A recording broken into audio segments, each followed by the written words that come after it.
বিরুদ্ধে চলমান সংঘাতকে কেন্দ্র করেই সবচেয়ে বেশি হামলা চালানো হয়েছে দেশটির গুরুত্বপূর্ণ স্থাপনাগুলোতে। এর মধ্যে উল্লেখযোগ্য হল ইরানের তেল শোধনাগারগুলো। আর এই হামলা দেশটিতে নতুন এক পরিবেশগত বিপর্যয়ের আশঙ্কা তৈরি করেছে। ইরানের তেল স্থাপনাগুলোতে ইসরায়েলি হামলার পর দেশটির বিভিন্ন অঞ্চলে দেখা গেছে অস্বাভাবিক এক ঘটনা। ইরানের আকাশ জুড়ে হঠাৎ দেখা দিল কালো বৃষ্টি। তবে কি প্রকৃতি কোনো মহাপ্রলয়ের ইঙ্গিত দিচ্ছে?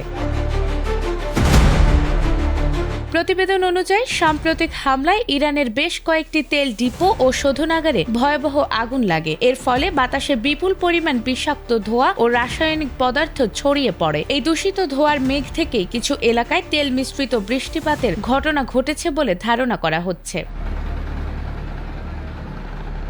এ বিষয়ে বিশ্ব স্বাস্থ্য সংস্থা জানিয়েছে, এই পরিস্থিতি জনস্বাস্থ্যের জন্য বড় ধরনের ঝুঁকি তৈরি করতে পারে। এদিকে জেনেভায় এক ব্রিফিংয়ে সংস্থাটির মুখপাত্র ক্রিশ্চিয়ান লিন্ডমেয়ার বলেছেন, তেল স্থাপনাগুলোতে হামলার পর যে আগুন ছড়িয়ে পড়েছে সেখান থেকে বাতাসে বিষাক্ত হাইড্রোকার্বন, সালফার অক্সাইড এবং নাইট্রোজেন যৌগ ছড়িয়ে পড়ছে। আর এই দূষিত উপাদানই বৃষ্টির সঙ্গে মিশে কালো বৃষ্টি বা অ্যাসিড বৃষ্টির মতো পরিস্থিতি তৈরি করছে।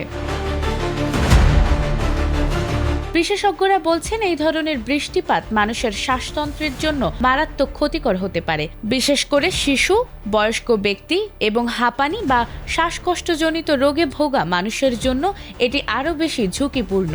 এদিকে পরিস্থিতি বিবেচনায় ইরান সরকার জনগণকে ঘরের ভেতরে থাকার পরামর্শ দিয়েছে এবং প্রয়োজন ছাড়া বাইরে না যেতে বলা হয়েছে। পাশাপাশি পরিবেশ ও জনস্বাস্থ্যের পরিস্থিতি পর্যবেক্ষণে স্থানীয় কর্তৃপক্ষের সঙ্গে সমন্বয় করে কাজ করছে বিশ্ব স্বাস্থ্য সংস্থা। মূলত কয়েক সপ্তাহ আগে যুক্তরাষ্ট্র ও ইসরায়েলের যৌথ হামলায় ইরানের একাধিক সামরিক ও জ্বালানি স্থাপনা লক্ষ্যবস্তুতে পরিণত হয়। এরপর থেকেই পাল্টা হামলা ও উত্তেজনা বাড়তে থাকে পুরো মধ্যপ্রাচ্য জুড়ে। এখন সেই যুদ্ধের ধোঁয়া শুধু আকাশেই নয়, বৃষ্টির পানিতেও নেমে আসছে, যা নতুন করে উদ্বেগ বাড়াচ্ছে পুরো অঞ্চলে।